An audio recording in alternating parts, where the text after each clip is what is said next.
안녕하세요. 재물에 대해 지혜로운 삶이 무엇인지 말합니다. 오늘 본문은 잠언 15장 16절에서 33절입니다. 16절. 재산이 부족한 듯 해도 여호와를 경외하는 것이 큰 재물 때문에 고민하며 사는 것보다 낫다. 재산과 큰 재물이 비교된다면 여호와를 경외하는 것과 고민하며 사는 것이 비교됩니다. 그렇다면 고민하며 사는 것이란 곧 여호와를 경외하지 않는 삶임을 알 수 있습니다. 인생의 여러 문제들을 자신의 힘으로 해결해 보려는 데서 오는 결과가 고민하며 사는 것입니다. 큰 재물로 인해 고민하는 것은 탐욕으로 인해 마음의 안정을 갖지 못하는 것을 나타냅니다. 이는 여호와를 경외하는 참 지혜를 가질 때 극복할 수 있습니다. 17절. 사랑이 있는 곳에서 풀을 먹으며 사는 것이 서로 미워하면서 살찐 송아지를 먹는 것보다 낫다. 풀을 먹는 것과 살찐 송아지를 먹는 상황이 비교되고 있습니다. 인간의 행복은 물질의 소유 여부에 있지 않음을 보여주고 있습니다. 살찐 송아지는 귀했고 잔치의 상징이었습니다. 그러나 사랑이 주 요리가 되면 반찬이 채소뿐이어도 상관없습니다. 미움이 메인 코스라면 살찐 소로도 무마할 수 없습니다.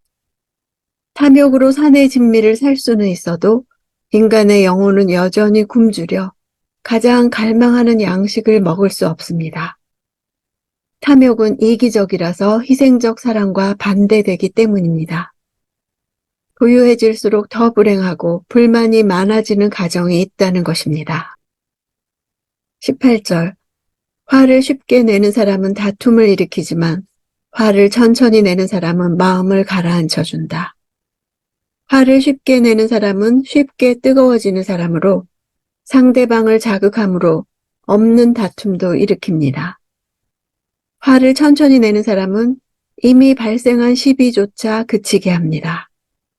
인간의 내적 감정의 질서를 파괴하는 조급함과 마음의 안정을 이루는 여유가 외적으로 타인과의 관계에 파급되는 것을 교훈하고 있습니다. 19절. 게으름뱅이의 길은 가시덤불로 막혀있는 것 같지만 의인의 길은 평탄하다. 가시덤불은 오랫동안 다듬지 않아 제멋대로 자라난 길을 가리킵니다. 게으름뱅이와 대비되는 대상은 의인인 것을 볼 때 게으름은 단지 기질이 아니라 도덕적 결점을 가진 불의한 자입니다. 게으른 사람은 자기 본이어서 자기 몫의 짐을 피하려 하기에 그 길이 가시덤불로 막힌 듯 장애가 있는 것입니다. 22절. 의견을 수렴하지 않으면 계획은 무산되지만 좋은 자가 많으면 그 일은 성공한다. 의견을 수렴하지 않는 어리석은 자의 삶과 많은 조언을 듣는 지혜자의 삶을 대조합니다. 성공의 조건으로서 의논과 조언이 필요함을 말하고 있습니다. 의논의 중요성을 모르는 사람은 실패하는 삶을 살지만 많은 조언을 활용하는 사람은 성공하는 삶을 살게 될 것을 교훈하는 것입니다. 23절. 적절한 대답은 사람을 기쁘게 하니 때 맞춰 하는 말이 얼마나 좋은지. 적절하고 때에 맞는 말이란 말의 시기와 관련하여 결과가 달라질 수 있다는 것입니다. 지혜자는 말을 하되 상황에 적합한 말을 가장 효과적인 때에 하는 것입니다. 좋은 말이어도 적시하지 않으면 효과가 떨어지고 오히려 나쁜 결과가 나올 수도 있다는 교훈입니다. 24절. 지혜로운 사람이 가는 생명의 길은 위쪽으로 나 있어서 그가 아래쪽에 있는 지옥의 길을 벗어나게 한다. 원문으로 볼 때 이 구절의 주어는 생명의 길입니다. 생명의 길이 지옥의 길과 대조되고 있습니다. 지혜자가 걷는 생명의 길은 지혜자를 지옥의 길에서 벗어나게 해줍니다. 생명의 길이란 하나님의 나라를 바라보며 이 땅에서 고차원적인 윤리와 도덕적인 삶을 사는 것을 가리킵니다. 25절. 교만한 사람의 집은 여호와께서 허무시지만 과부가 사는 곳의 경계선은 튼튼히 세워주신다. 집이란 집안, 가족, 집단을 뜻합니다. 교만한 자들은 사회적 약자에 대해 집단적 교만을 행합니다. 과부는 사회적 권력이 없었기에 과부의 경계선을 옮겨 땅을 빼앗는 일이 가능했습니다. 고대 근동에서는 다른 서류가 없이 지계석이 땅의 소유와 경계를 나타냈으므로 지계석을 옮겨 약자들의 재산을 침탈하는 경우가 많았습니다. 아수르나 바벨론의 유물들에 지계석을 변경시키는 자들에 대한 저주의 글들이 많이 발견되는 것이 이러한 사실을 보여줍니다.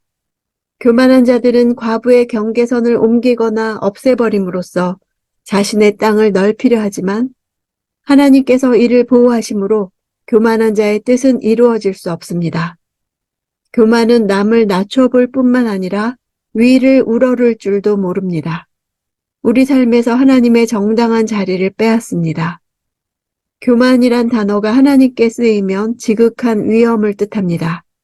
그래서 인간에게 쓰이면 스스로 구세주와 주님이 되려 하는 것입니다. 스스로 삶을 운영하고 자존감을 얻어내고 옳고 그름을 정하려 합니다. 하나님의 하나님 되심을 거부하는 것입니다. 그래서 여호와의 심판이 임하는 것입니다. 문장을 보면 여호와를 사이에 두고 좌우로 교만한 자와 과부를 배치함으로써 여호와께서 교만한 자와 과부의 사이에 서서 판단하시고 교만한 자에게는 그 집을 허심으로 심판을 행하시고 과부에게는 그 경계선을 친히 정하심으로 보호하시는 등 적극적으로 개입하시는 모습을 나타내고 있습니다. 27절 욕심 많은 사람은 집안에 문제를 일으키지만 뇌물을 거절하는 사람은 살게 될 것이다. 욕심 많은 사람은 수단으로 목적을 정당화합니다. 부정직한 재정 거래를 합리화하고 집안에 유익이 될 것으로 생각하는 망상을 가지지만 부정직이 드러나는 순간 오히려 자기 집을 해롭게 합니다. 반면에 뇌물을 거절하는 자는 아주 큰 돈을 잃을지언정 집안에 문제를 일으키지 않습니다. 거절한다는 단어는 증오하다, 혐오하다라는 뜻입니다. 이런 자에 대한 축복은 살게 될 것이다. 이는 단지 목숨을 연명하는 것을 나타내는 것이 아니라 왕성한 생명력을 가지고 강건하게 살아간다는 생생한 이미지를 보여줍니다. 이 생에서 가치 있는 삶을 지속적으로 살아간다는 의미와 더불어 영생하는 삶을 산다는 의미까지 있습니다. 33절 여호와를 경외하는 것이 지혜 있는 훈계이며 겸손함이 있어야 영광이 따른다. 지혜 있는 훈계의 핵심이 여호와를 경외하는 것입니다. 경외란 자신이 피조물임을 인식하고 하나님 앞에 겸손한 것을 말합니다. 겸손한 사람은 자신의 영광을 구하지 않습니다. 그런데 결국은 그들이 영광을 얻습니다. 이 역설이 성경 메시지의 핵심입니다. 겸손을 통해서만 어리석음에서 벗어나 영광에 들어설 수 있습니다. 타락한 세상에서 모든 일이 힘든 것을 경험할 때 가시덤불로 막혀있는 길이라는 것을 실감합니다. 창세기에서 보듯 가시덤불과 엉겅퀴는 인간이 하나님께 등을 돌린 결과입니다. 그래서 우리에게 모든 일에서 좌절과 난관이 따르는 것입니다. 예수님은 십자가에서 우리 몫의 저주와 가시면류관을 담당하셨습니다. 그래서 그분을 믿는 사람은 이 땅에서도 새롭고 온전한 세상에 살도록 길을 열어주셨습니다. 그분이 가시에 찔리심으로 우리는 대로를 걸을 수 있습니다. 고달픈 삶이 우리를 불안하게 하고 포기하고 싶게 하지만 주님은 자기 백성에게 화평을 말씀하십니다. 의인의 길은 평탄이라 하신 약속을 믿고 오늘도 의인의 길을 걸어갈 것을 결단합니다.